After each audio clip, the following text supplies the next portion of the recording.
त्याच्या पुढचा भाग आपणाला इथं बघायचा आहे. ही जी कादंबरी आहे, ही कादंबरी शेतकऱ्यांच्या हातातून जात असलेल्या जमिनी आणि त्याच्यामुळे त्यांच्यामध्ये अंतर्गत वाढणारा संघर्ष हे आवर्जून इथं पाहायला मिळतं पहा. आणि या सगळ्या गोष्टीमुळे त्या कुटुंबामध्ये अंतर्गत कलहाला सुरुवात होते. जागेचा प्रचंड प्रश्न निर्माण होतो. आपण हे पाहत होतो की तिघही भावांची लग्न झालीत. दामू आहे, सगळ्यात मोठा भानू आहे, दुसरा दामू आहे आणि तिसरा रामू आहे. जो दामू आहे त्याच्या पत्नीचं नाव सुलू आहे किंवा सुलोचना आहे. दामू जो आहे त्याच्या पत्नीचं नाव कौशल्य आहे आणि तिसरा जो रामू आहे त्याच्या पत्नीचं नाव तुळसा आहे. हे कुटुंब आहे. आता ह्या कुटुंबामध्ये नेहमी समाज व्यवस्थेमध्ये आपण जेव्हा बघतो, मोठा भाऊ हा कारभारी असतो, त्याच्या बायकोला कारभारीण म्हटलं जातं. पण का माहित नाही की लहान भाऊ जो असतो त्याच्या पत्नीला त्याला असं वाटायला लागतं की आपणच इतकं वर्चस्ववादाखाली कशासाठी जगायचं, कशासाठी वागायचं, आणि तिथून पुढे विभक्त कुटुंब पद्धतीला सुरुवात होते. आता ह्या कादंबरीचा जो भाग आहे तो आपण पाहत इथपर्यंत आलो होतो की जागेचा प्रश्न निर्माण झालेला आहे. सगळ्यांची लग्न झाल्यामुळे घर किती आहे? 5 खणाचं माळद आहे. 5 खण म्हणजे जास्तीत जास्त एक 12.5 फुटाचं आहे किंवा थोडस 15 फुटाचं आहे, नाही का? या माळदांच्या मध्ये काय केले, 10-12 फुटाचं हे जे आहे लांब रुंदीचं, त्याच्यामध्ये कणगी ठेवल्यात. इकडे कुटुंब झोपतं, इकडे झोपतं. बाहेर म्हशीचा गोठा आणि त्याला लागूनच छोटस स्वयंपाकाची रूम केली. त्या स्वयंपाकाच्या रूम मध्ये एक जण झोपतं. म्हातारा म्हातारी एका ठिकाणी झोपतात. म्हणजे एका कणगी लावून तयार केलेलं एक पलीकडे नवीन लग्न झालेले रामू आणि त्याची पत्नी झोपते, एका ठिकाणी म्हातारा म्हातारी झोपते. आणि स्वयंपाकघर जिथं छोटस केलेलं 5-5 फुटाचं का असेना, तिथं एक जोडी दामू वगैरे झोपतो. आणि मग या मोठ्या भावाला जागा राहत नाही आणि मग तो म्हशीच्या गोट्यामध्ये एका बाजूला त्याची पती पत्नी भुईला झोपता येत नाही म्हणून बाज टाकून तिथं झोपत असतात. आता बघा, धाकल्या तुळसानं लग्नात पासोडी बरोबर बाजलंय आणि बनवून घेतलं होतं. पासोडी म्हणजे अंतरायचं आणि बाजलं म्हणजे बाज. त्या म्हणून ती काय झालं की आता आम्ही इकडे झोपतो, ते बाजलं मांडायला जागा नसल्यामुळे ते गोठ्यामध्येच उभं असायचं. खूप विचार करून भानू रामला म्हणाला, आम्ही म्हशीच्या शेजारी गोठ्यात झोपू, पण तिथं जमिनीवर झोपता येत नाही, कारण मुक जित्राबाई म्हैस, त्याला हगामुतायचं कळत नसतं. तेव्हा तुझं बाजलं मला दे, म्हणजे तुम्ही झोपा दामूच्या जागी, दामू झोपल माझ्या जागी आणि आम्ही झोपतो गोठ्यात. मोठा भाऊ हा नेहमी या कादंबरीमध्ये स्वतः लवत घेतो, स्वतःला थोडस दुःख सहन करतो, पण इतरांना सुखी ठेवण्याचा प्रयत्न करतो. पण इतरांना असं वाटत असतं की कारभारी हा मात्र आपल्यावर वर्चस्व गाजवतोय की काय. आणि मग थोडीशी का होईना सोडवणूक या गोष्टीची, जागेच्या प्रश्नाची व्हायला लागते. परंतु 1 महिनाभर होतं. रात्रीतून म्हैस ती अनेक वेळा शेण टाकते, कधी कधी भरलेलं शेपूट मारते. या म्हणजे दामूच्या हा भानू आणि त्याची पत्नी सुलूच्या अंगावर ते यायला लागतं. रात्रभर शेणामुताचा वास यायला लागतो. आणि मग ती जी कधी कधी डास चावायला लागतात, मोठमोठ्या गांधील माशी चावल्यासारखे मोठमोठे टिंगळे यायला लागतात, लालबुंद. आणि मग त्या एक सहनशील असलेली ती सुला, भानूची पत्नी, म्हणायला लागते, कुठवर आपणच या जागेत घाणीत पडायचं. मधली जोड म्हणजे दामू आणि कौशल्य, मधली जोड आता बरीच जुनी झालीये, नाहीतरी काय धाकट्या जोडीचं पण नवलाई संपली की आता कारभार पण तुमच्याकडं आणि नुसतंच शेणामुतात लोळायचं की काय. बायको सुला त्या भानूला म्हणायला लागते, सांगा आता तुम्हीच त्यांना आलटून पलटून गोट्यात झोपायला. झोपेसाठी असुसलेलं शरीर, जडावलेल्या पापण्या आणि सुलाची अशी भुनभुन सारखी त्या भानूच्या मागे लागलेली असायची. भानू त्याच्यामुळे वैतागून गेलेला असायचा. वैतागून जरी गेला तरी तो स्वतःला सावरून घ्यायचा, बायकोला सावरायचा, सुलाची समजूत काढायचा आणि तिला म्हणायचा शांततेनं घे. आणि मग मात्र ती कातवायची, रागावून म्हणायची तुमच्या शांततेवर वता राखेलचं डबडं. सुलाचा वैताग हा चढत जायचा. खरं तर सुरुवातीस मधल्या कौशल्याचं धाकट्या तुळसाशी चांगलं सूत जमलं होतं. म्हणजे ही जी कारभारी नाही सुला, हिला वेगळं ठेवून दुसऱ्या दोघी जावा त्यांचं एकत्रित विचार जमतो. त्या एकत्र जमल्या की सुला कारभारी कशी वस्ताद आहे तिच्याविषयीच्या टीका टिप्पणी त्या करत असायच्या. पण ती जी तुळसा आहे का नाही, तिने एक दोन वेळा अशा पद्धतीनं या बोटावरचा थोका त्या बोटावर घातला. लेखक सांगतो की ती त्या कौशल्याला सुद्धा नवलच वाटलं तिचं. काल नांदायला आलेली ही तुळसा नावाची पोर सगळ्यांनाच टांगायला चालली. हे पाणी लईच वेगळं वाटतंय असं त्या कौशल्याला वाटतं. तिला बोलण्याचा म्हणजे ह्या तुळसा नावाची लहान सगळ्यात जाऊ आलेली त्या घरातली रामूची पत्नी, तिला बोलण्याचा आसपेच नाही. लहान थोर तिला कळत नाही.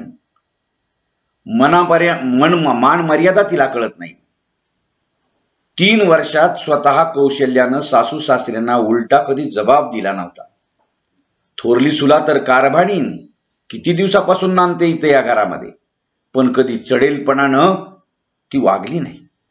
पण तुळसा नव्यानं काल घरात आली आणि फनकार मारायला लागली. तेव्हापासून कौशल्यानं तुळसाचा धसकाच घेतला. ती तिच्यापासून 4 हात दूर राहू लागली. तितक्यात सासू एक दिवशी त्या तुळसाला म्हणते लुगणं नीट धुवावं, मातीचं डाग सुद्धा निघालं नाही. अशी सासू म्हणती की तेव्हा तुळसा तिला लागलीच फनकारून म्हणायला लागले स्वतः धुतल्यावर कळतं डाग निघतात का नाही ते. म्हणजे ही सून सासूला देखील उलट बोलायला लागते. आता ती काय म्हणते, का हिच्या जिभेला हाड आहे का? म्हातारी बनते सासू. मी काय न धुताच पिकली का काय, काळ्याची पांढरी झाली? सासू म्हणणारनी न चांगलीच पिसाळली, पण करती काय? नवरा म्हणणारा तिथं असून त्यानं हात उचलला नाही का थोबाड सुद्धा उचकटला नाही. रामू तिथं असून तो काहीच बोलला नाही. 4 दिवसातच बाईनं वेटाळून टाकलंय त्याला. सासू म्हणणारीनं आतून चरकली. आता ही सून काय म्हणते, आता सासू म्हणते की मी काय न धुताच अशी पिकले का, काळ्याची पांढरी झाली? मला सांगायला लागलीस. पुन्हा ही तुळसा थांबत नाही. ती म्हणते मी कशाला बघितलंय, तुम्ही धुतलंय कधी आणि कसं ते. सगळं घरदार माझ्या मागं लागलंय. बघा, ज्याला वेगळं राहायचंय ना त्याला निमित्त लागतं भांडायला. माझ्याच तेवढ्या चुका सगळ्यांना दिसत्यात. बाकीच्यांनी कसंही नाचलं कसंही वागलं तरी चालतं. काल दुपारी रताळ खांताना कारभार मी मला म्हणाली आता तुम्ही पडा गोट्यात. गोट्यातली थंडी त्यासनी सोसना झाली वाटतं. एवढे दिवस माझ्या बानं दिलेली बाज झोपायला दिली, त्याचं उपकार असं फेडलं. द्वाड कुठलं कधी झोपलं होतं का बाजवर? बघा, ह्या मोठ्या जावला ही लहान तुळसा असं बोलायला लागते. आणि मग ही सुला देखील तिच्या समोरच आहे ती बी. ती सुला म्हणते का ग, आम्हीच गोट्यात झोपायचा पत्कार घेतलाय का काय? अगं, आतापर्यंत आमची जागा दिली त्याचं उपकार फेडलंस का?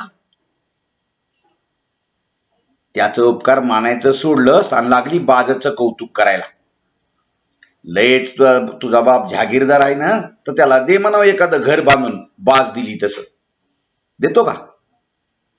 म्हणजे या घरामध्ये लक्षात ठेवा, हे जे मी तुम्हाला उतारा सांगितला या उतार्यातून एकच लक्षात येतं, खाण्यापिण्यावरून, कपड्या लत्त्यावरून, झोपण्यावरून, मानपानावरून, माहेरच्या करणीधरणीवरून आणि अशा शेकडो कारणावरून घरामध्ये धुसफूस वाढत राहील.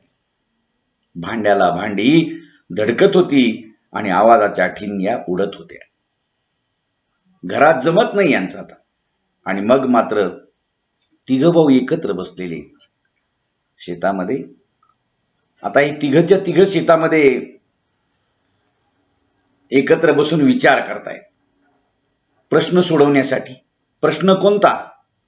बघा, या जगामध्ये तो लेखक स्वतः मध्ये प्रवेश करून सांगतो, जो स्वतःला सर्वाधिक त्रासाचा आहे तो ज्याचा त्याचा ज्वलंत प्रश्न असतो. प्रश्न सुटला पाहिजे, सोय झाली पाहिजे. एकाची सोय म्हणजे दुसऱ्याची गैरसोय.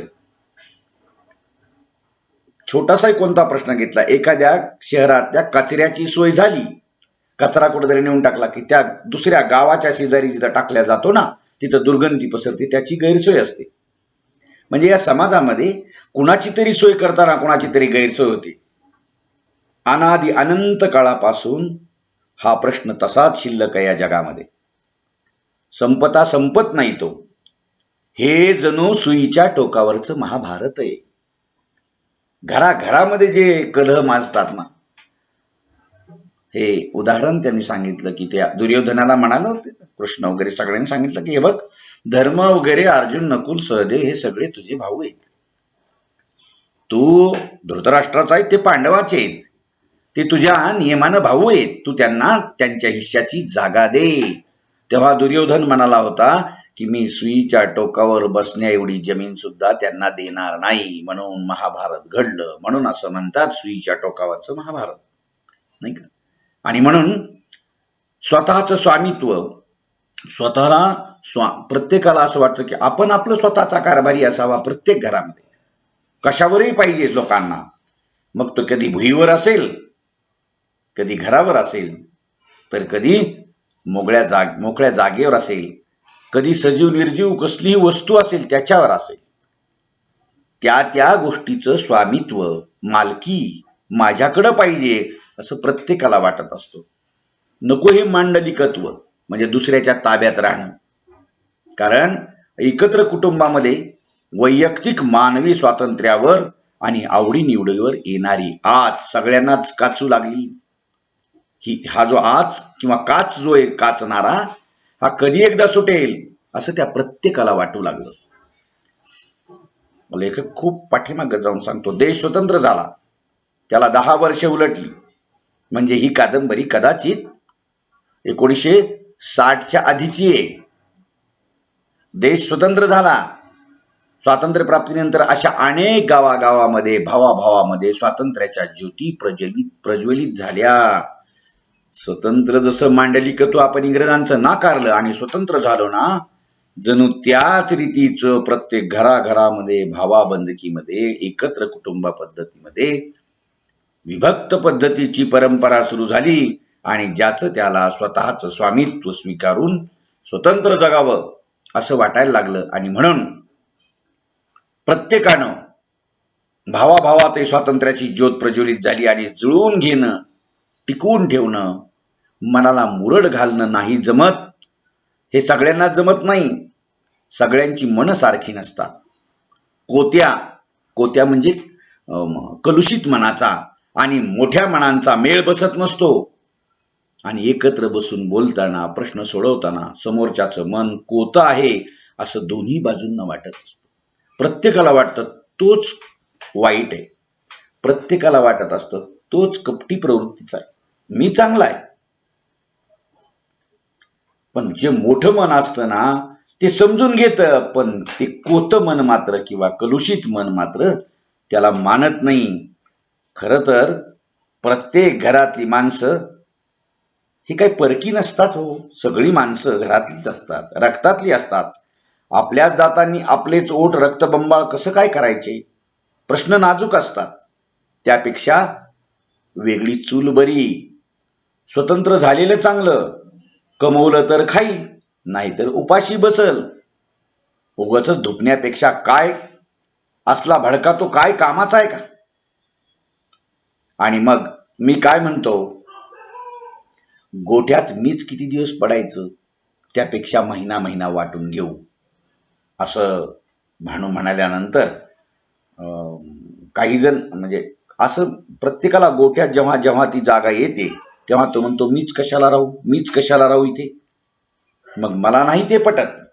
त्यापेक्षा मी म्हणतो आपण रानात जाऊ राहायला.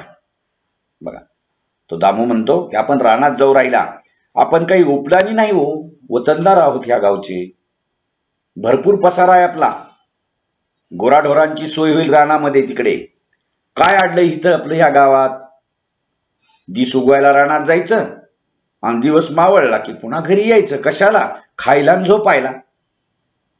त्यापेक्षा तिघांना पुरेल एवढा मोठा गोठा बांधू, जनावरासाठी स्वतंत्र परडा तयार करू, म्हणजे वेगळा गोठा, वैरणकाडी ठेवायची अडचण होणार नाही.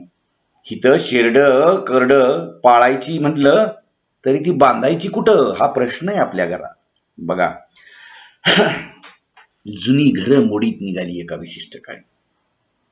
एका वाड्यामध्ये 10-10 कुटुंब राहत होती. त्यांची मुलं हे सगळे बारकाल छोटे छोटे कुटुंब राहत असायची. पण जेव्हा जेव्हा हे मांडलिक तो नाकारल्या गेलं आणि जेव्हा ही घरं पडझडीला आली, तेव्हा लोक तिथून विस्थापित होऊन गावाच्या आजूबाजूला राहायला लागले, शेतात वस्तीवर राहायला लागले. हेच ते वर्णन आहे. आणि म्हणून असं तो बोलायला लागला. तितक्यात तो म्हणतो की आत्याच्या लग्नात बैलजोड विकल्यापासून बैल नाहीत आपल्याला, बैल केली तर गोठा पुरायला नको का. आता कितीतरी माणसांनी असंच केलंय बघा. आपण वेगळं करतोय असं काही नाही, कारण आपापल्या रानात जाऊन अनेक लोक राहिली. आता उदाहरण तो देतो, शिंद्यांच्या वाड्यातली 8-10 जण रानात गेली. माळ्यांच्यांनी तर अख्खा वाडाच बंद केला आणि शेताच्या वाटण्या करून आपापल्या हिश्श्यामध्ये कौलारू बांधून घर बांधून ते राहिली. जाधवांनी तसंच केलं. तो आपल्या भावकीतला मोतीराम संसांची पोर, बाप वारला की 4 महिन्यात त्यांनी आपापल्या हिश्श्यात परागंदा झाली, इथून निघून गेली आपापल्या हिश्श्यात जमिनी घेऊन, जमिनीमध्ये राहिला. मला तर असं वाटतंय धाकला राम कधीच बोलला नाही मोठ्या भावांमध्ये, पण तो आता बोलायला लागला. सगळ्यात लहान आहे ना तो रामू. तो काय म्हणतो, मला तर हे बघा असं वाटतंय, हिता आपण अडचणीत राहिलो, आता रानात तरी जरा व्यवस्थित राहू, तिथे गोटाच बांधण्यापेक्षा एक काम करू, ही गावातली जी घर आहे का नाही आपली, ही जागा ही विकू, बराच पैसा येईल, त्या पैशात रानात चांगलं पक्क्या कौलाचं घर बांधून होतंय, तिथं आपण राहू. असा रामू म्हणल्याबरोबर त्याला दामू मात्र सपोर्ट करतो. तो म्हणतो हो, हेही बरंच होईल. आता या खुराड्याचे 3 भाग केले तर नुसत्या भिंतीच जागा आटून जाईल, भिंतीमध्ये, आणि आपणाला काय उरणार आहे राहायला.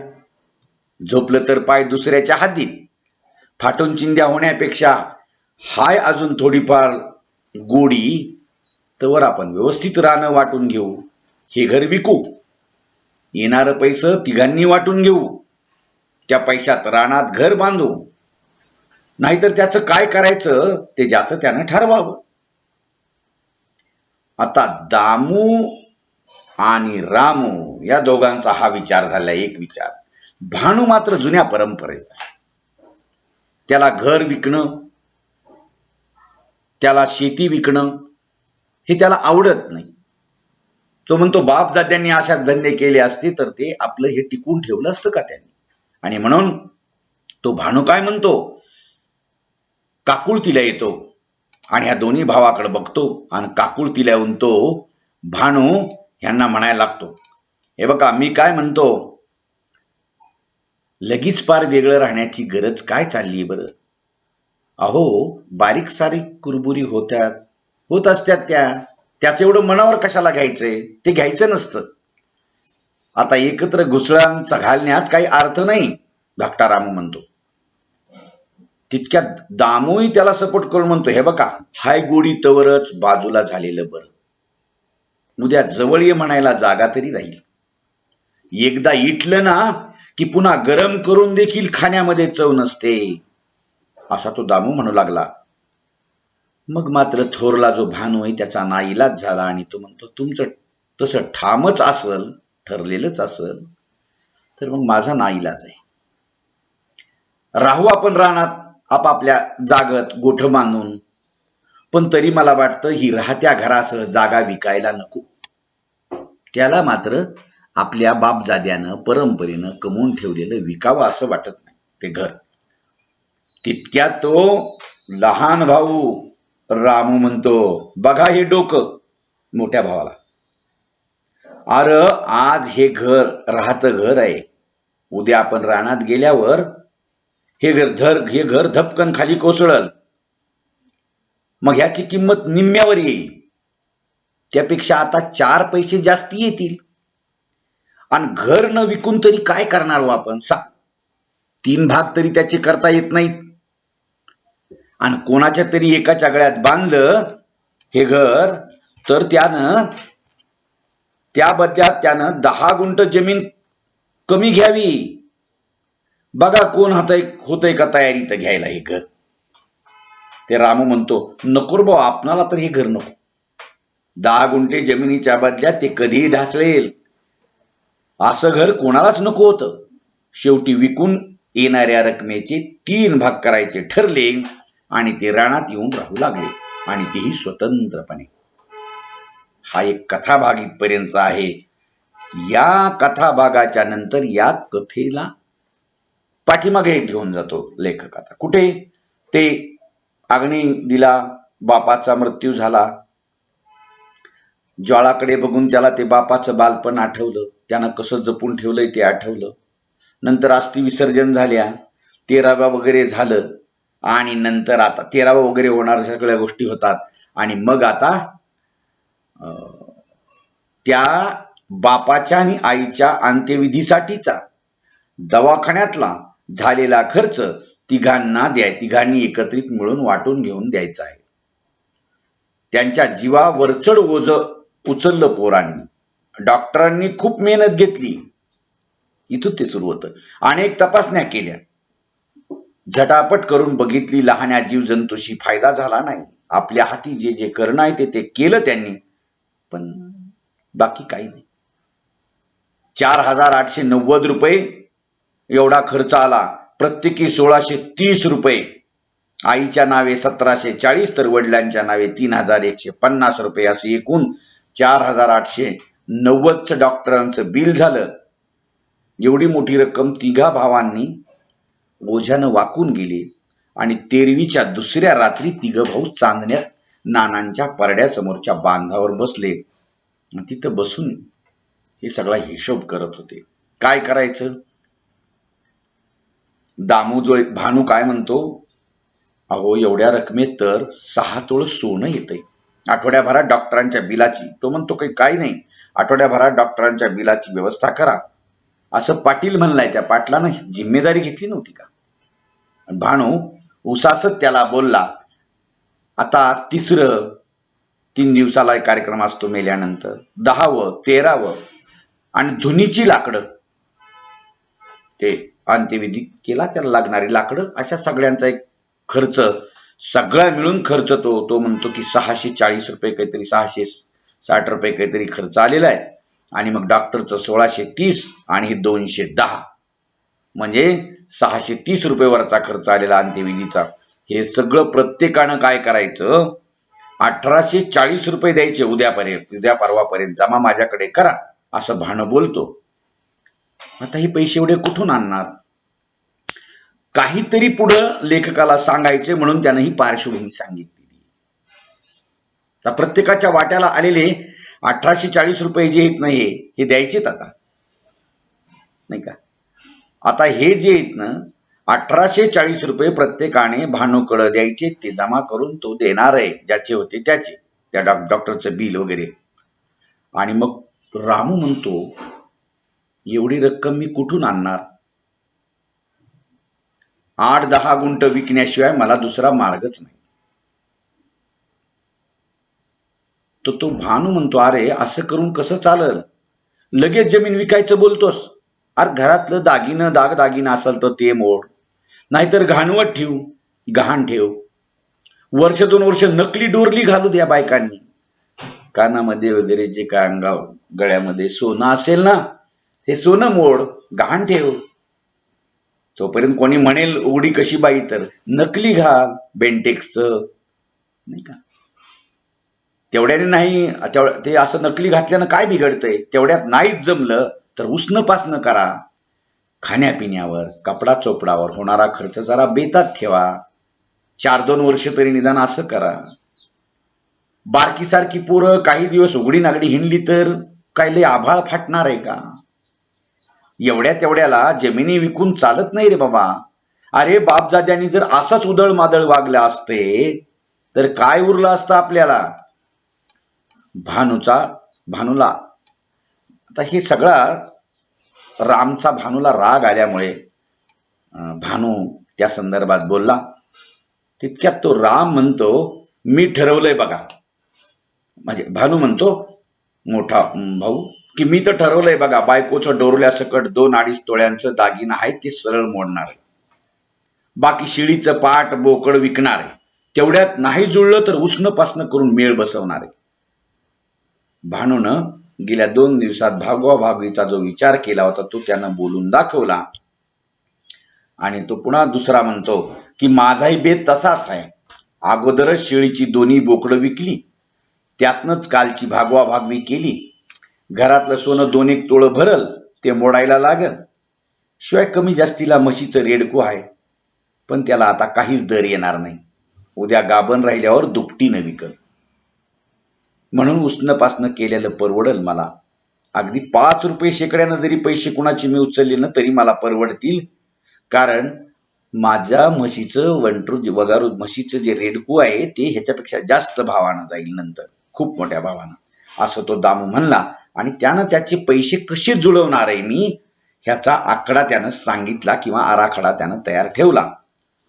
हा जो रामू इकडे तो मात्र म्हणतो, तुमचं ठीक आहे वा, तुम्ही जित्राब पाळलीत, पण मला तसा काही आधार नाही. बायकोची बोरमाळ मी अगोदरच घाण टाकलेली. आता जमिनीला हात घातल्याशिवाय मला कसलाच आधार नाही. राम परत जमीन विकण्याच्या याच रस्त्यावर येऊ लागतो. 6 महिन्यापूर्वी 2 गुंठ विकली आणि आता आणि विकायची म्हणतोस. भानू म्हणतो, 6 महिन्यापूर्वी 2 गुंठे विकलीस आणि आता अजून विकायची म्हणतोस. अरे उद्या तेला मिठाला पण विकायची म्हणशील गड्या. अरे शेतकऱ्याच्या पोटचा हाय म्हणून बरं आहे. रोज माळवं ताळवं विकतोस, त्यातलं काही शिल्लक कधी ठेवतोस का रे पैसे? हा, अरे आजच्या दिवसापुरतं बघून जमतंय का? जरा लांबचं बघावं माणसानं. पैसा धरून ठेवावा, काटकसर करावी, असं काहीच नाही. आला पैसा की लावला कारणी, असं करून जमल का? अरे जित्राबांचा आधार नाही म्हणतोस, कोणी अडवलंय तुला जित्राब पाळायला? जित्राबांचा उठारेटा थोडा नसतो. तो तुमच्याच्यानं जमल का ते आधी ठरवा, तुम्ही दोघं नवरा बायको. रोज रोज पोरासनी गोळ्या बिस्किट आणतोस, वाण्या बामण्याच्या पोटचा आहेस का वायर? बायका पोरांचं सगळंच ऐकून परपंचा होत असतो का? किती लाड करावत, त्याचे याला काहीतरी परमान पाहिजे की. बघा, ह्या रामूचं वैशिष्ट्य आहे की त्या रामूला बायकोचं नाव काढलं की राग येतो. आणि भानू मात्र त्याला वाटतं की उधळा पुधळा करू नकोस, रोज रोज लेकरांना खायला कशाला आणतोस? अरे थोडस कमी लाड केले तर चालतं. 4 पैसे गाठीला बांध, मेहनत कर. आणि प्रत्येक गोष्टीला जर तू असं जमिनीच विकायची म्हणत असतील तर हे कसं भागीर रे बाबा? तितक्यात आणि बायकोच्या सगळ्याच गोष्टी बायकोच ऐकून प्रपंच होत नसतो, असं तो म्हटल्याबरोबर रामूला बायकोचं नाव काढलं की तो म्हणतो, माझ्या बायका पोरांचं सगळ्यासनीच पित्त आहे रे. वेगळं राहतानाच ते दिसलंय. एका जागची पितळची भांडी कुंडी वाटताना सुद्धा तुम्ही मला दुजापणा केलाय. लय उकरत बसत नाही आता. तुम्हाला 2-3 दिवसामध्ये माझ्या वाटणीचे मी पैसे देतो. कसं द्यायचं, कुठून द्यायचं ते माझं मी बघून घेतो. रामला त्याच्या बायकोविषयी कोणी काही बोलल्याचं पटत नाही. ते पुन्हा एक वेळ दिसलं आणि विषय वेगळ्या दिशेने वाहू लागला. पण वेगळं वळण देण्याची ही वेळ नव्हती, कारण घरात वडील वारले होते. त्यांच्या खर्चाच्या संदर्भात हे सगळं चालू होतं. आणि इतक्यामध्ये भानू मात्र म्हणतो, हे बघा बाबा, ज्याच्या त्याच्या परीनं बघा. ज्याला जसं करायचं असेल त्यानं तसं करावं, पण 2 दिवसात पैसे जमा करा. म्हणजे झालं. असं म्हणत भानू बांधावरून उठला आणि लगेचच ते दोघे उठले. आपापल्या घराच्या दिशेनं निघाले. चांदण्यात पुसट दिसणाऱ्या पायवाटा ते तुडवू लागले. आपापल्या शेतवस्तीकडे ते तिघही भाऊ निघून गेले. आता बघा, ह्या कादंबरीचा जो भाग आहे तो इथपर्यंत या रीतीचा आहे. आता याच्यानंतर जोडमिशे नावाचा एक सावकार आहे. आता तो इथे येणार आहे. हा रामू मागेही त्यानं काही त्याला जमीन विकलेली, आताही तो विकतोय, विकणार आहे. तो सावकार बी इतका बेरकी आहे की तुम्ही थोडी थोडी कशाला विकता. त्याची भाषा हिंदी वळणाची आहे, म्हणून त्याचे कर्ता कर्म क्रियापद पुरुषासारखं स्त्रीसारखं असं तो वेगवेगळ्या रीतीचं बोलतो, नपुसकलिंगी बोलतो कधी. आणि म्हणून तो सावकार आता येईल आणि या हळूहळू कसं ग्रहण लावतो यांच्या शेतीला या रामूपासून सुरुवात करतो आणि ते कसे उद्ध्वस्त व्हायला लागतात याचं. आणि प्रत्येक वेळेला या भानूचा जीव तुटायला लागतो. बाप, कारण सगळ्यात मोठा मुलगा तो असतो. बापानं किती आणि कसे कष्ट केलेत याची जाणीव त्याला आहे, सगळ्यात मोठा असल्यावर. त्याला माहिती आहे हे कसं किती जीवाजतन आपल्या बापानं सांभाळलेलं आहे, हरिबा संसानं. पण याचं या लहान भावाला मात्र त्याचं काही देणं घेणं नसतं आणि तो चैनीमध्ये राहण्याचा प्रयत्न करतो. रोज तालुक्याला जात असतो, थोडंसं माळवं घेऊन जात असतो. या सगळ्या गोष्टींचा कथाभाग जो आहे ना, तो आपण पुढच्या तासाला बघूयात. आपण इथं थांबूया. ठीक आहे.